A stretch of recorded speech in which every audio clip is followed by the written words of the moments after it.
All right. Well, joining me now is Josh Jones, a Republican media strategist, and Brilyn Hollyhand, chairman of the RNC's Youth Advisory Council. Guys, welcome. Josh, I want to start with you. President Trump says it's really all about common sense. Is that the right answer? Is he right there? President Trump's absolutely correct. America First means speaking to the issues that our generation faces every day, whether it's cost of living, freedom of speech, or just safety. And you see the America First agenda addressing those issues, President Trump specifically, and the Congress following through on that. So he's absolutely correct. Gen Z recognizes this, and it's just common sense at the end of the day. You know, Brilyn, we discussed this report the other day. Psychologists from Northwestern University found nearly 90% of college students are lying about how progressive they are in order to be in better standing with their peers and professors. Are college campuses really as liberal as we think?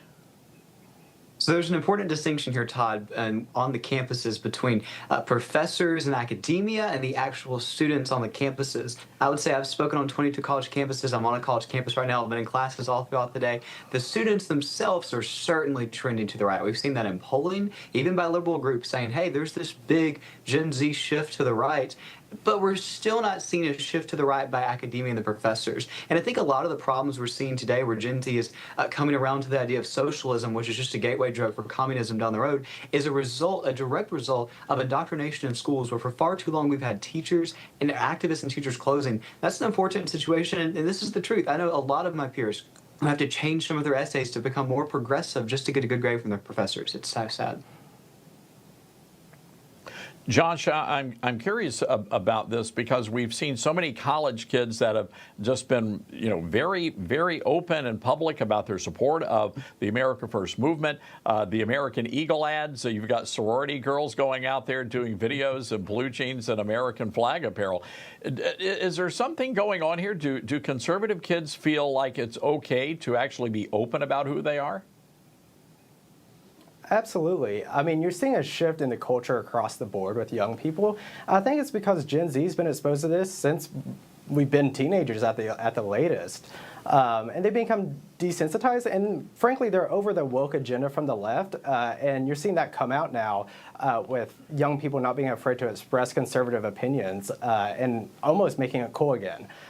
So you're seeing a resurgence of a conservative youth, and President Trump has tapped into that. And I think you'll see as Gen Z gets more politically involved and farther up in the food chain in society that you'll see more and more of this. Brilyn, 45 seconds, you're on the clock, my friend, so we got to keep this one tight. But I'm curious, moving forward to the midterms, do you anticipate young conservatives getting more involved as we move towards the midterms? Yes, and we're seeing more of it day by day. I'll say the move this week of the White House officially joining TikTok is a great step in the right direction. I have an op-ed out this morning where I'm actually encouraging the White House to do more than just get on the For You page. I'm encouraging them to host modern-day fireside chats where the president has a monthly podcast where he sits down in a modern forum with Gen Z and explains the incredible accomplishments of what he's doing. That is how Gen Z gets their news, not in traditional formats, but in modern form. All right, 44 seconds. Well done, Brilyn. Josh Jones, Brilyn Hollyhand, guys, thanks for joining us. Appreciate that.